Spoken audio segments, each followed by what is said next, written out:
All right, hello and welcome everyone. My name is Mr. Giblin, and I am the American Experience teacher over in the Apex community. Today I'm going to be teaching you about the Great Lakes. There's a lot of reasons why the Great Lakes are really significant.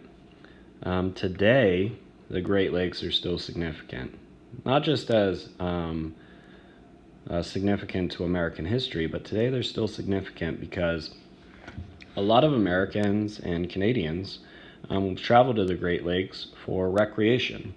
So they go there for camping or hiking, or maybe they go there for fishing. There's a lot of people who like to go to the Great Lakes for boating, but it's more than just recreation. The Great Lakes is a huge source of food. So a lot of fish come from the Great Lakes, such as walleye and perch. It's also a major source of commerce between states, between communities, and between the United States and Canada, for example. So it's recreation, it's commerce, it's trade. So there's a lot of reasons why the Great Lakes are still really important today. Let's examine some of the reasons why it's important in the past, though.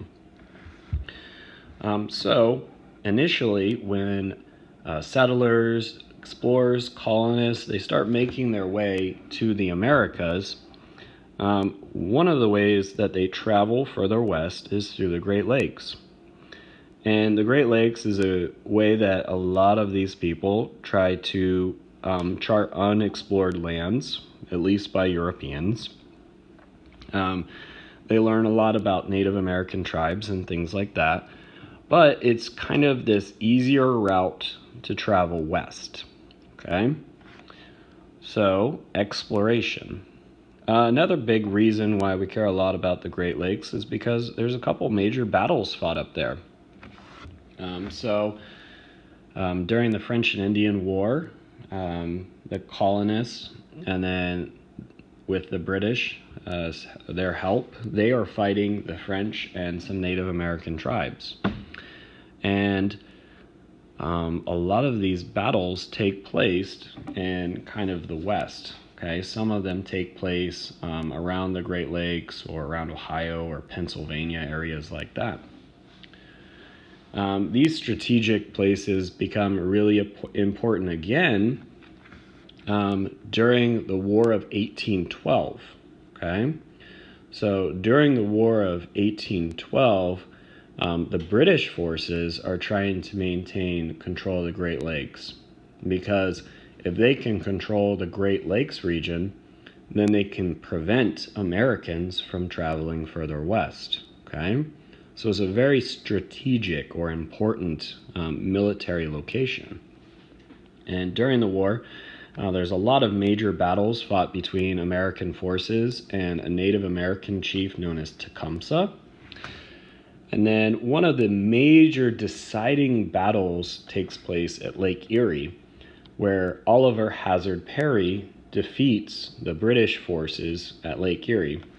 And to commemorate this battle, there is a monument erected for Oliver Hazard Perry. Okay, so this monument is the picture you see to your top right. That is the Perry Lighthouse. Okay. Another really important reason why we should care about the Great Lakes in terms of history is because the North used to be dependent on the South for trade. Okay, so northern farmers and businessmen, things like that in the frontier, they would have their goods transported to the Mississippi River, usually by other rivers or some roads and things like that. And they would have them shipped down the Mississippi River via boat to New Orleans. And then from New Orleans, maybe they go to other port cities like Charleston or Boston or New York. Or maybe they go overseas to places like Great Britain or to France. But the North is kind of dependent on that trade route, shipping things down the Mississippi and then through New Orleans.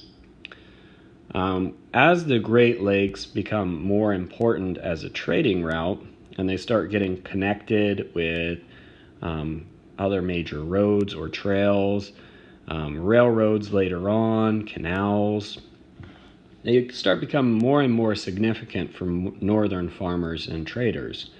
So instead of having to ship their goods all the way down the Mississippi, they start using this Great Lakes trade system.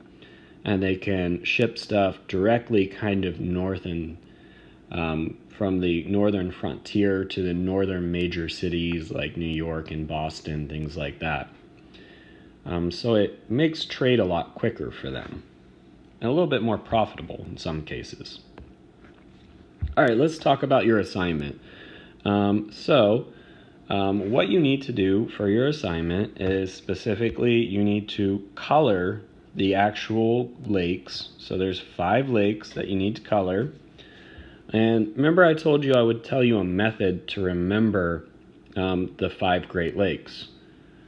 HOMES. Okay? There's an acronym that I learned when I was in school. It's called HOMES. So there's 5 lakes, 5 letters in the word HOMES. There's Lake Huron. There's Lake Ontario. There's Lake Michigan. There's Lake Erie, and then there's Lake Superior. So that acronym, 5 letters, 5 lakes, okay? That's a really easy way to remember it. All right, so for this assignment, like I said, you need to color the lakes blue, and then color the surrounding land a different color, okay? You also need to label the lakes.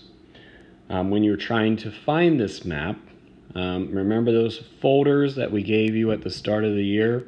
Your map atlas folders, okay?